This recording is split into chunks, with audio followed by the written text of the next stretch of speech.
حضرت اسماء بنت ابی بکر صدیق، حضرت صدیق اکبر رضی اللہ تعالی عنہ کی وہ صاحبزادیاں جو حضرت عائشہ کی بڑی ہمشیرہ ہیں.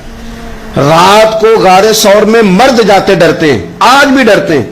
اور جناب اسماء نبی پاک کی روٹی لے کے جایا کرتی تھی. پھر اللہ نے ان کو بیٹا دیا، حضرت عبداللہ بن زبیر، یہ حضور کی پھپھی کے نواسے ہیں. حضرت زبیر بن عوام عشرہ مبشرہ صحابی ہیں، ان کے بیٹے ہیں.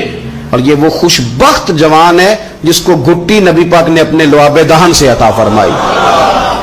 یزیدی فوجوں کے خلاف امام حسین کے بعد جو آدمی باقاعدہ مرتب فوج کے ساتھ میدان میں آئے وہ حضرت عبداللہ ابن زبیر ہیں.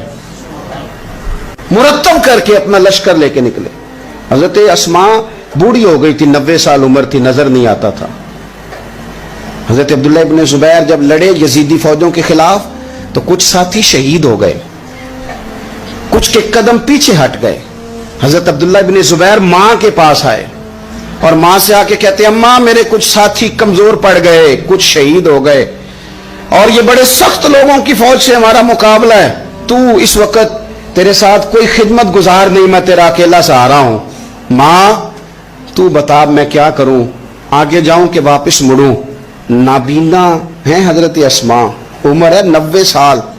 بیٹے کی پشت پہ ہاتھ رکھ کے کہتی ہیں پتر پہلے یہ بتا کہ تو حق پہ ہے کہ نہیں، تو حق پہ ہے کہ نہیں.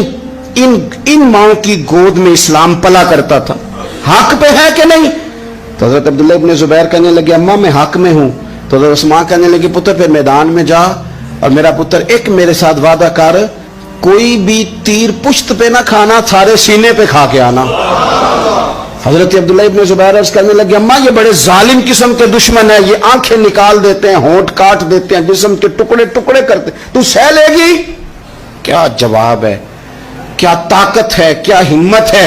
حضرت اسماء فرمانے لگی پتر بکرے کو نہ صرف ذبح ہوتے وقت تکلیف ہوتی ہے، کھال اترتے وقت کوئی تکلیف نہیں ہوتی. جا میرا بیٹا میدان میں. حضرت عبداللہ ابن زبیر شہید کر دیے گئے. ان کی لاش مبارک مکہ مکرمہ کے چوک میں جنت المعلا کے پاس لٹکا دی گئی. حجاج بن یوسف نے حضرت اسماء کو بلایا اور بلا کے کہنے لگا تجھے پتہ ہے تیرا بیٹا لٹکا ہوا ہے؟ فرمانے لگی ہاں مجھے پتہ ہے، یہ بچپن سے ہی شاہ سوار ہے، یہ گھوڑوں پہ رہنا ہی پسند کرتا تھا. اور پھر کیا جملہ کہا. حجاج کے لوگ کہتے ہیں یہ فوجوں میں اور تلواروں کی جھنکار میں کبھی نہیں کانپا تھا، پر حضرت اسماء جو نابینا ہیں ان کے جملوں نے نرزہ طاری کر دیا.